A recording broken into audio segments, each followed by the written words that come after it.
Abu Nawas merupakan tokoh yang cerdas dan lucu yang dikenal di Timur Tengah. Suatu ketika, Abu Nawas yang jomblo jatuh cinta kepada seorang gadis cantik jelita.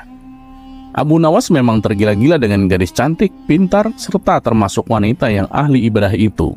Ia sangat berambisi untuk memperistri gadis salehah itu. Cintanya yang begitu dahsyat dan membara membuat Abu Nawas berdoa kepada Allah Subhanahu wa Ta'ala. Begini doanya, "Ya Allah, jika memang gadis itu baik untuk saya, dekatkanlah kepadaku. Tetapi jika memang menurutmu ia tidak baik untukku, tolong ya Allah. Sekali lagi, tolong ya Allah. Pertimbangkanlah lagi ya Allah." Begitulah doanya dengan menyebut nama gadis itu dan terkesan memaksa kehendak Allah. Abu Nawas memanjatkan doa-doa itu setiap selesai sholat 5 waktu tanpa henti dan terus bersungguh-sungguh.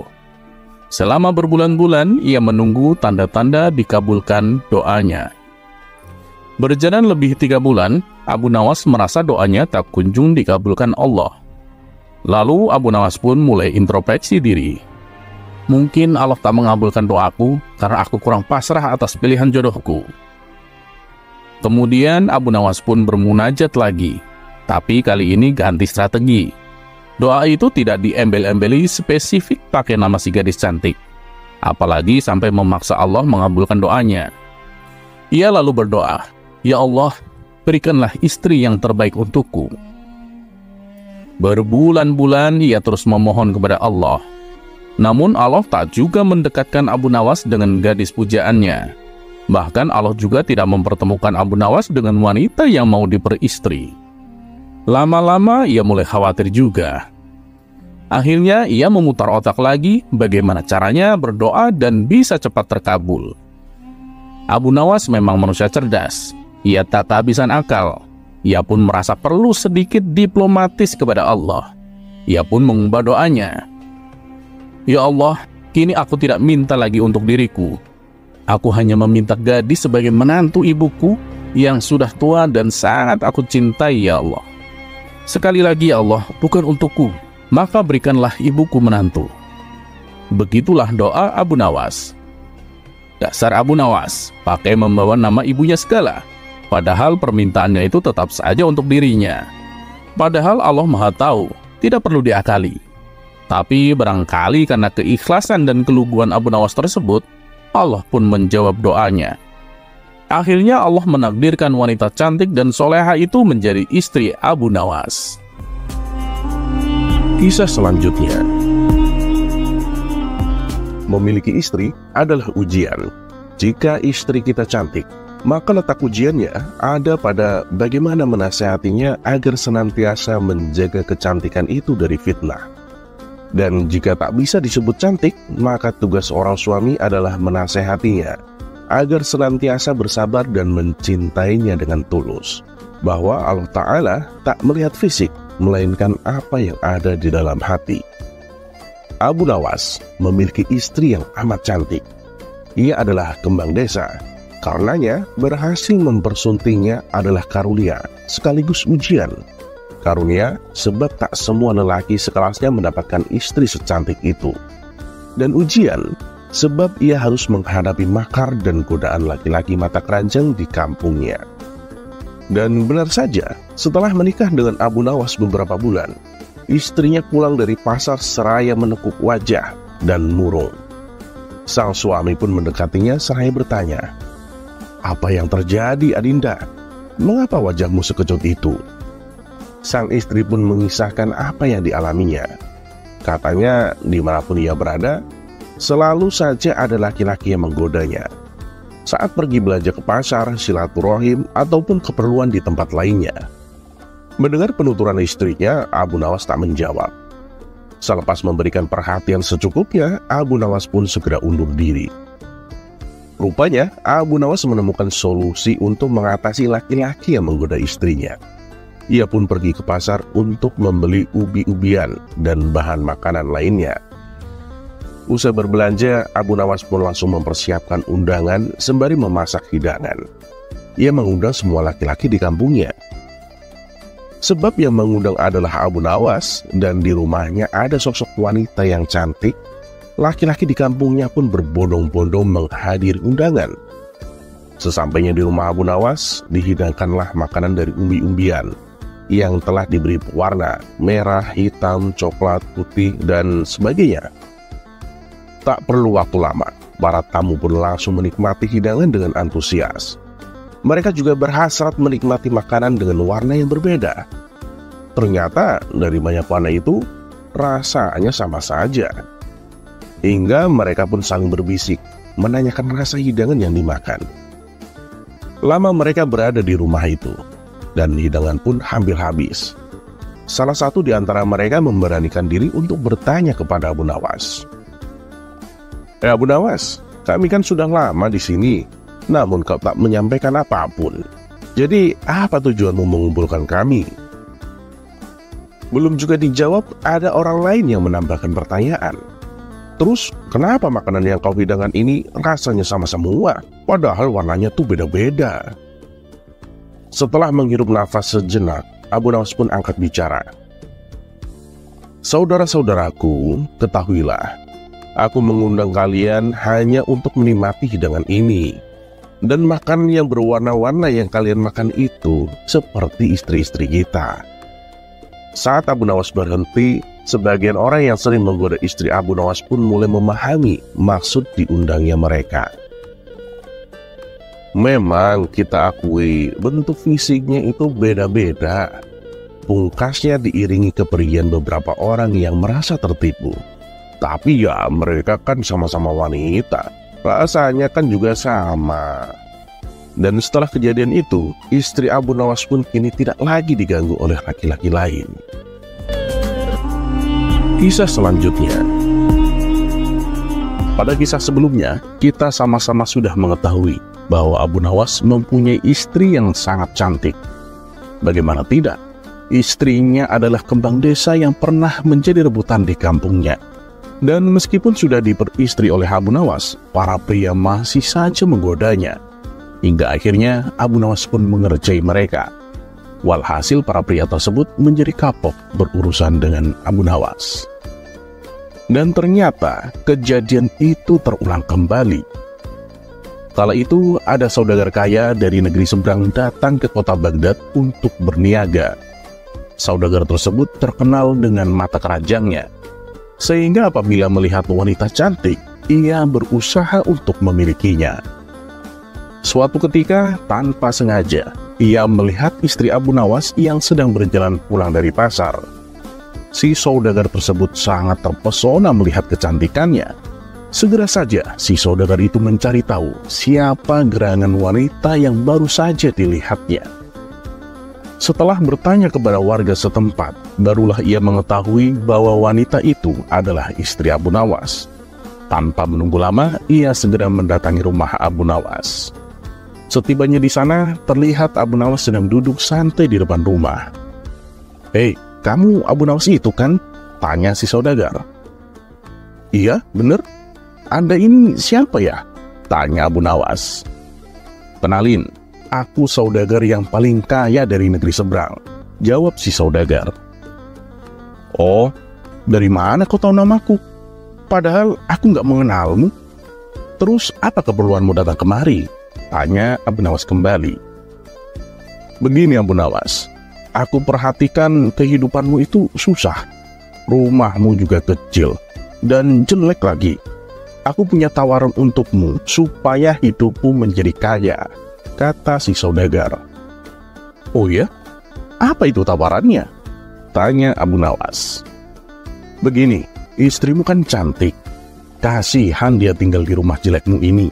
Kalau kamu bersedia, ceraikan dia dan aku akan menikahinya. Dan jangan khawatir, sebagai imbalannya aku akan memberimu emas sebesar berat badan istrimu," kata si saudagar. Mendengar hal itu, spontan Abu Nawas menjadi emosi dan ingin segera memukulnya. Akan tetapi ia berusaha menahan emosinya. Abu Nawas pun hanya terdiam sembari menghela nafas. "Gimana Abu Nawas? Kamu masih bingung ya? Baiklah, begini saja. Bagaimana kalau emasnya aku beri 2 kali lipat dari berat badan istrimu?"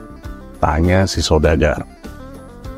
Menyadari tamunya adalah saudagar mata keranjang, muncullah di benak Abu Nawas untuk mengerjainya. Kemudian ia berkata kepada si saudagar, "Ya kalau aku sih setuju saja, tapi tunggu ya." "Bener nih Abu Nawas, lalu aku tunggu sampai kapan? Nggak lama kan?" tanya si saudagar tak sabar. "Tunggu sampai istriku berat badannya menjadi 1 kintal. Lumayan kan aku bisa mendapatkan emas 2 kintal, jawab Abu Nawas. "Lah itu sih percuma. Mana mungkin aku mau istri berbadan besar," gerutu si saudagar. Lantas ia pun pergi meninggalkan rumah Abu Nawas. Sementara Abu Nawas tertawa terkekeh-kekeh melihat reaksi saudagar kaya tersebut. Kisah selanjutnya. Abu Nawas memanglah bukan orang kaya raya. Lebih tepatnya, ia hanya keluarga yang sederhana. Untuk memenuhi kebutuhan pokoknya sehari-hari bisa dikatakan sangat tercukupi. Tapi kalau untuk kebutuhan mewah, Abu Nawas belum bisa terpenuhi. Ia tidak mempunyai barang mewah dan makanan mewah di rumahnya. Semua serba cukup dalam kadar yang sederhana.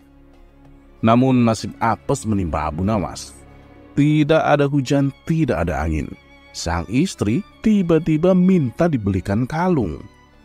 Hal ini membuat Abu Nawas pusing 7 keliling. Bagaimana mungkin bisa ia memenuhi keinginan istrinya? Untuk membeli makanan mewah saja ia tidak mampu, apalagi membelikan perhiasan kalung. "Wahai istriku, maafkanlah aku. Aku tak mungkin bisa menyanggupi keinginanmu. Kan kamu tahu sendiri, kita adalah keluarga sederhana yang hidupnya hanya pas-pasan," tutur Abu Nawas dengan lemah lembut. Namun keputusan Abu Nawas ini ternyata membuat istrinya tidak terima, karena ia sangat menginginkan perhiasan kalung. Dan selama ini ia merasa tak pernah menuntut apapun, tak pernah meminta yang macam-macam. Ia ingin hanya kali ini saja permintaannya dituruti. Entah bagaimana caranya, pokoknya ia ingin dibelikan kalung. Tapi lagi-lagi Abu Nawas tidak berani mengiyakan. Ia hanya meminta istrinya supaya selalu bersyukur dengan apa yang ada. Marahlah istri Abu Nawas.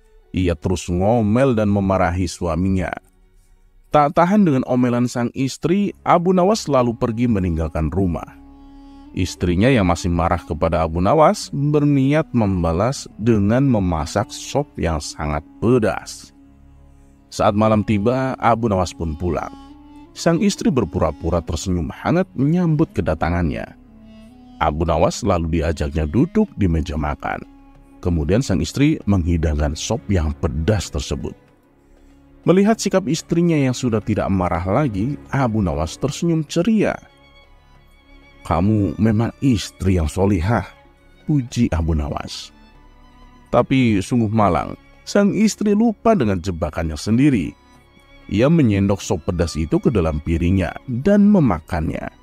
Air mata pun meleleh di kedua pipinya karena rasa pedas yang luar biasa. Abu Nawas seketika itu kaget dan heran melihat istrinya tiba-tiba menangis sesenggukan. "Kenapa kamu menangis, wahai istriku?" tanya Abu Nawas khawatir. Dengan mengusap air matanya yang menetes di pipi, sang istri menjawab, "Dulu almarhum ibu sangat menyukai masakan sop ini. Setiap kali aku makan sop seperti ini, aku menjadi teringat almarhum ibu. Itulah yang membuat aku menangis," ujar sang istri berpura-pura. "Sudahlah wahai istriku, ibumu itu orang baik. Insya Allah ia meninggal dalam keadaan husnul khotimah," balas Abu Nawas menenangkan istrinya. Kini giliran Abu Nawas yang memakan sop pedas itu. Betapa terkejutnya ia. Ternyata sop yang ia makan pedasnya bukan main. Kedua mata Abu Nawas langsung meneteskan air mata tanpa henti. Bahkan air matanya lebih banyak dari sang istri. Tak mau kalah dengan sandiwara istrinya, Abu Nawas meluapkan rasa pedasnya dengan menangis terisak-isak.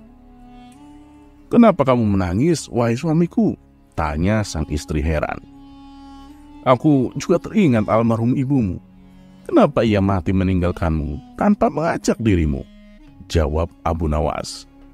Mendengar jawaban Abu Nawas, sang istri yang tadinya jengkel mendadak tertawa terpingkal-pingkal. Keduanya akhirnya rukun dan mesra kembali. Ya, begitulah namanya saja hidup berumah tangga. Pasti ada suka dan ada duka. Tentunya ada juga pertengkaran di dalamnya. Tapi jangan jadikan pertengkaran menjadi perpecahan, apalagi sampai terjadi perceraian. Pertengkaran hanyalah bumbu dalam berumah tangga. Karena dengan adanya pertengkaran, kita bisa merasakan betapa nikmatnya kemesraan. Kisah selanjutnya. Di sela-sela waktu senggangnya, Abu Nawas duduk santai di depan rumah sambil menghirup secangkir teh panas. Tak lama kemudian lewatlah kawan Abu Nawas yang bernama Tuan Hamid. Wah, itu kan Tuan Hamid. Mampirlah sebentar Tuan Hamid, sapa Abu Nawas. Maaf Abu Nawas, saya lagi buru-buru, balas Tuan Hamid. Dan pada keesokan harinya, Tuan Hamid kembali berjalan melewati rumah Abu Nawas. Kali ini ia menerima ajakan Abu Nawas untuk duduk bersamanya. Mukamu kenapa kelihatan kesal begitu Tuan Hamid? Tanya Abu Nawas. Gini Abu Nawas, aku ini nggak habis pikir dengan perilaku istriku. Dia itu maunya menang sendiri, tutur Tuan Hamid. Oh, jadi kemarin kamu tidak mau mampir karena sedang disuruh istrimu? Tanya Abu Nawas. Iya. Kalau aku telat sebentar saja, dia langsung ngomel-ngomel. Itu membuatku tak tahan Abu Nawas, balas Tuan Hamid. Ya sudah, namanya juga wanita, maunya menang sendiri, ujar Abu Nawas. Kamu sih beruntung Abu Nawas, punya istri yang penurut, timpal Tuan Hamid. Lah, kata siapa? Istriku bahkan lebih galak daripada istrimu, sahut Abu Nawas. Ah, yang bener. Jadi kamu juga takut sama istrimu? Kenapa bisa begitu? Kamu kan terkenal orang cerdik Abu Nawas, tanya Tuan Hamid. Abu Nawas pun lalu menceritakan awal mula ia takut dengan istrinya. Jadi gini Tuan Hamid, dulu waktu kami masih pengantin baru, kami jalan-jalan menuju pasar. Nah, di tengah perjalanan, istriku melihat kucing yang bulunya sangat indah. Lalu oleh istriku, kucing tersebut dipegang dan digendongnya. Padahal aku sudah memberitahu kalau kucing itu galak dan suka mencakar. Tapi istriku tak menghiraukannya. Ya, akibatnya tangan istriku kena cakar. Nah, ini bukannya berteriak kesakitan, istriku malah tersenyum dan berkata, "Satu." Ia lalu memegang kembali kucingnya dan berusaha menggendongnya. Kucing tersebut seketika langsung mencakarnya kembali, dan tangan istriku pun berdarah. Tapi ia tetap tersenyum dan berkata, "Dua." Untuk ketiga kalinya, istriku mencoba memegang dan menggendongnya. Kucing itu pun kembali mencakarnya, dan istriku kembali berkata, "Tiga." Nah, setelah hitungan ketiga itu, ia langsung mengambil tali dan mengikat leher kucing tersebut sampai kucing itu mati. Aku yang melihat tali itu spontan membentaknya. "Hei istriku, kau gila ya?" Sambil tersenyum, istriku menatapku dan berkata, "Satu." Lalu aku kembali berkata kepadanya, "Istriku, kucing itu kan tak bersalah. Kenapa kau membunuhnya?" Untuk kedua kalinya istriku menatapku dengan tersenyum. Ia berkata, "Dua." Nah, sejak saat itulah aku tak berani membantah perkataannya, apalagi sampai membentaknya. Takutnya nanti hitungan ketiga juga akan menimpa padaku sama kayak kucing itu. Spontan Tuan Hamid tertawa terpingkal-pingkal mendengar cerita Abu Nawas.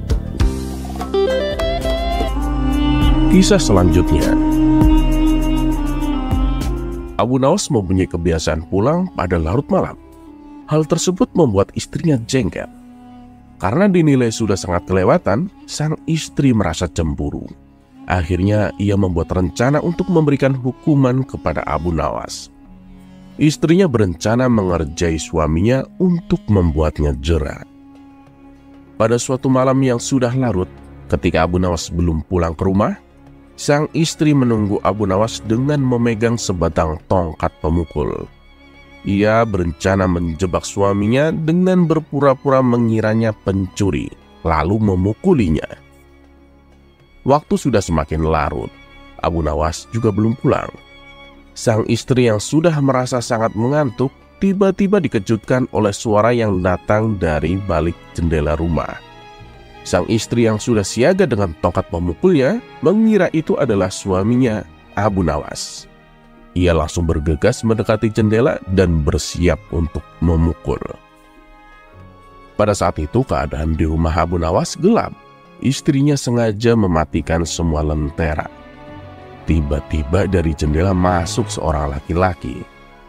Tanpa membuang kesempatan, istri Abu Nawas langsung melayangkan pukulannya ke arah orang tersebut. Karena keadaan sedang gelap, ia mengira itu adalah suaminya, Abu Nawas. Ia terus memukul dengan membabi buta hingga orang tersebut jatuh tersungkur tidak berdaya dan memohon ampun padanya. "Ampun, ampun," ujar orang tersebut. Istri Abu Nawas sangat kaget mendengar suara orang tersebut memohon ampun padanya. Ia menyadari jika itu bukanlah suara Abu Nawas suaminya. Orang yang baru dipukul tersebut terkulai lemah tak berdaya di lantai. Istri Abu Nawas kemudian menghidupkan lentera. Maka jelaslah tampak jika orang tersebut bukanlah suaminya, melainkan orang lain yang hendak mencuri di rumahnya. Sontak istri Abu Nawas berteriak tidak karuan minta tolong. Spontan warga sekitar langsung terbangun dan berhamburan menuju rumah Abu Nawas. Mereka kaget melihat pencuri tersebut yang sudah terkapar tidak berdaya dihajar oleh istri Abu Nawas.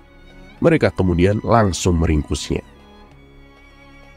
"Maaf, saya tidak bermaksud menyakitinya. Apalagi sampai separah ini. Ini karena saya keliru," kata istri Abu Nawas kepada warga. "Keliru? Keliru bagaimana?" tanya warga. "Jadi tadi ia masuk melalui jendela. Saya kira suami saya yang baru pulang berpesta dengan teman-temannya. Makanya langsung saya gebuk dengan tongkat," jelas istri Abu Nawas. Tidak berapa lama kemudian Abu Nawas pun pulang.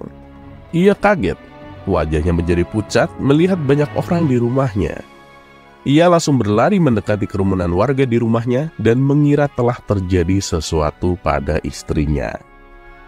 Seseorang kemudian menceritakan kepadanya. Wajahnya yang semula pucat berubah tersenyum. Ia kemudian berkata, "Untung saja aku pulang lebih telat lagi. Kalau tidak, aku yang akan mengalami seperti ini," kata Abu Nawas senang. Kisah selanjutnya.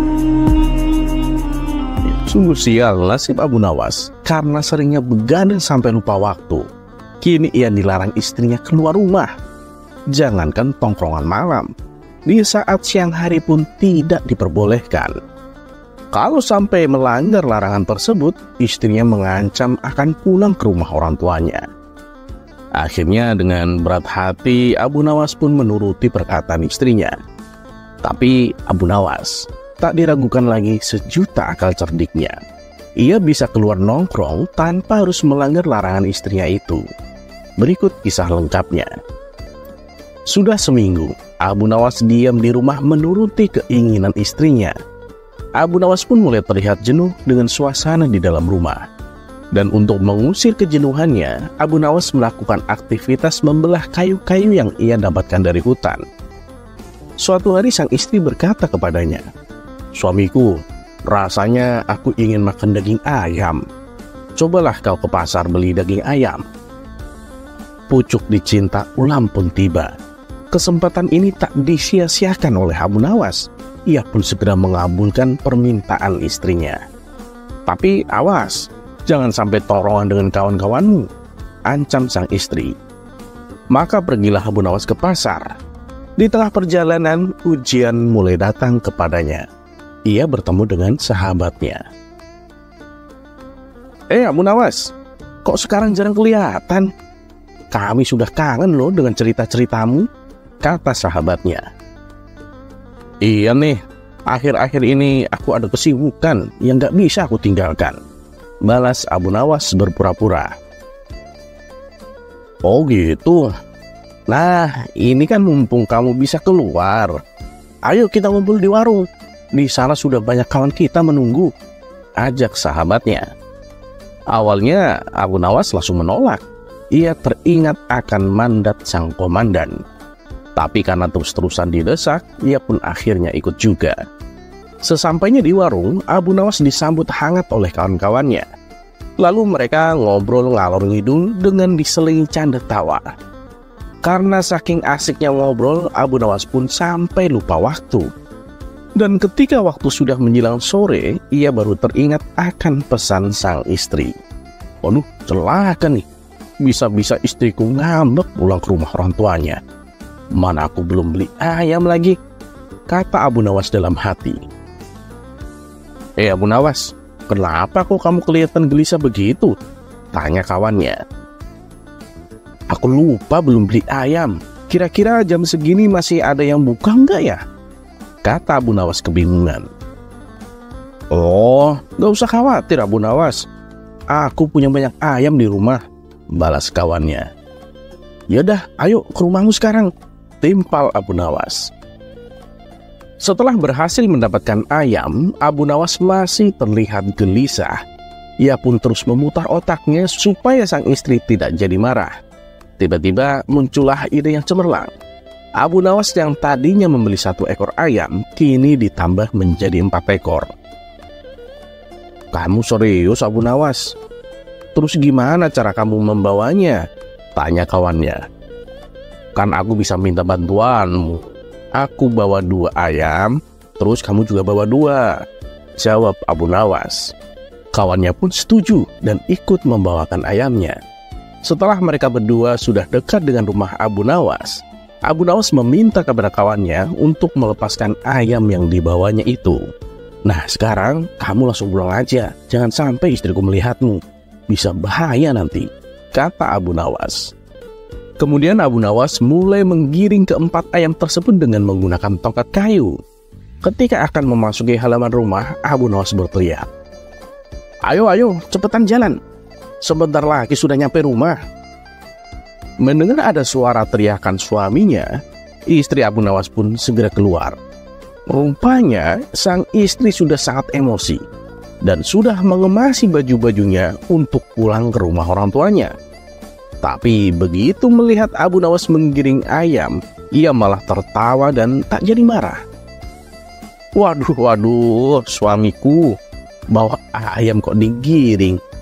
Pantesan jam segini baru nyampe rumah, kata sang istri sambil tertawa. Ya ini masalahnya, ayamnya kan ada 4. Susah kalau dibawa pakai tangan, balas Abu Nawas. Loh, aku kan mintanya beli 1 ekor. Kenapa kok belinya 4? Tanya sang istri. Begini, wahai istriku sayang. Nanti kalau kamu ingin makan daging ayam lagi, kan kamu gak perlu repot-repot pergi ke pasar, jawab Abu Nawas beralasan. Mendengar hal itu sang istri pun bertambah bahagia dan melayang-layang. Suamiku memang sangat pengertian, kata sang istri dalam hati. Kisah selanjutnya. Sepandai-pandainya tupai melompat, pada akhirnya akan jatuh juga. Begitu pula dengan Abu Nawas. Secerdik-cerdiknya dia, pada akhirnya akan terkena sial juga.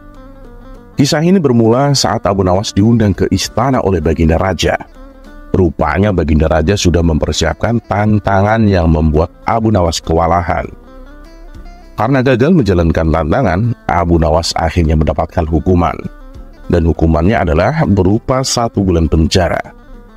Tapi yang membuat Baginda Raja heran, Abu Nawas malah terlihat ceria. Dan setelah diselidiki, ternyata Abu Nawas membuat lukisan wajah istrinya di tembok penjara tempat ia dihukum. Bukankah istri Abu Nawas galak? Kenapa lukisan istrinya justru membuatnya ceria? Pikir Baginda Raja. Karena penasaran, Baginda Raja pun mendatangi Abu Nawas di dalam penjara. Weh Abu Nawas, apa yang membuatmu bahagia dan ceria di dalam penjara? Tanya Baginda Raja. Oh ya, karena ada lukisan istri saya Paduka, jawab Abu Nawas. Loh, Kamu ini aneh, Abu Nawas. Bukankah kau bilang kau sering tidak betah di rumah gara-gara istrimu? Kau bilang istrimu galak dan suka ngomel-ngomel, kata Baginda Raja. Justru itu, Paduka. Setiap kali saya melihat lukisan istri saya, semua permasalahan apapun menjadi tidak ada apa-apanya bila dibandingkan permasalahan dengan dia. Oleh sebab itulah saya bahagia dan ceria di dalam tembok penjara ini, celetuk Abu Nawas. Spontan Baginda Raja tertawa terpingkal-pingkal. Ia pun lalu melepaskan Abu Nawas karena telah membuatnya tertawa. Kisah selanjutnya. Suatu ketika, Abu Nawas pergi keluar kota untuk menemui sahabat lamanya. Setibanya di sana, Abu Nawas menuju rumah sahabatnya yang ternyata rumah itu sudah tak berpenghuni.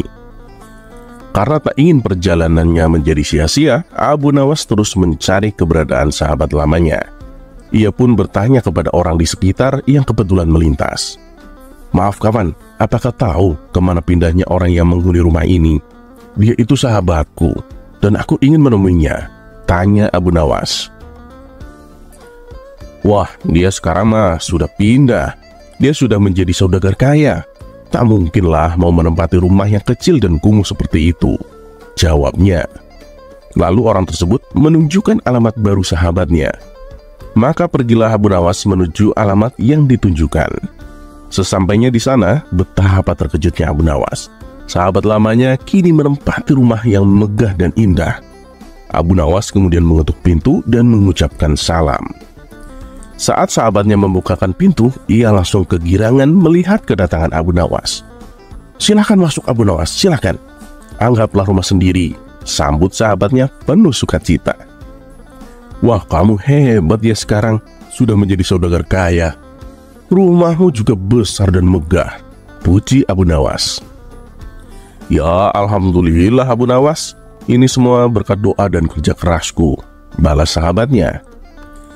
Setelah ngobrol panjang lebar, sahabatnya lalu mengeluh tentang keadaan yang sedang dialaminya. Saya bingung Abu Nawas dengan sikap kedua istriku, tutur sahabatnya. Apa? Kamu punya dua istri?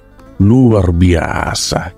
Begini nih kelakuan laki-laki kalau sudah kaya, pasti istrinya lebih dari satu, ledek Abu Nawas. Memangnya kamu kenapa bingung? Kamu kan punya harta banyak. Yang penting masing-masing diberikan haknya secara adil. Pasti semua akan beres, kata Abu Nawas melanjutkan. Kalau masalah itu sih mudah Abu Nawas. Tapi aku dipusingkan dengan sikap kedua istriku. Mereka berdua itu menuntut perhatian yang lebih. Setiap kali mereka berdua berkumpul, mereka selalu saja bertanya kepadaku, manakah di antara mereka yang paling aku cintai. Kalau aku jawab keduanya sama-sama aku cintai, mereka tak mungkin percaya. Tapi aku juga tidak mungkin menyebut salah satu dari keduanya.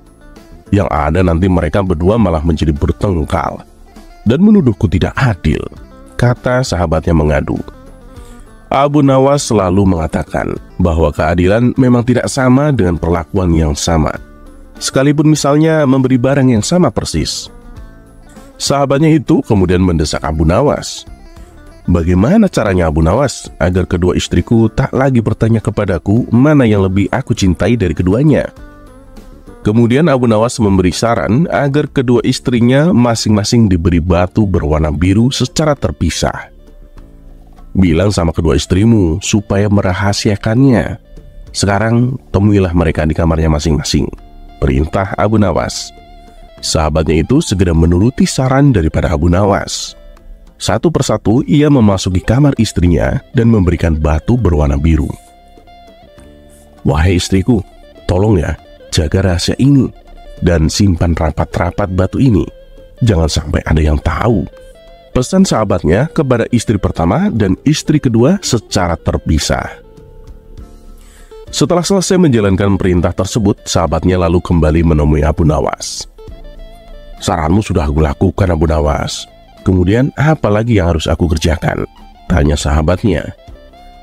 Begini, sekarang aku akan berpura-pura bertanya. Dan kamu jawab dengan suara yang lantang agar kedua istrimu mendengar, ucap Abu Nawas. Lalu Abu Nawas bertanya dengan suara yang cukup keras. "Wahai sahabatku, kedua istrimu itu sangat cantik. Lalu mana istri yang paling kamu cintai?" Sahabatnya itu juga menjawab dengan suara yang tak kalah lantang, "Istri yang paling ku cintai dari keduanya, ya yang aku beri batu berwarna." Dari dalam kamarnya masing-masing, kedua istri sahabatnya merasa dirinya yang paling dicintai oleh suaminya.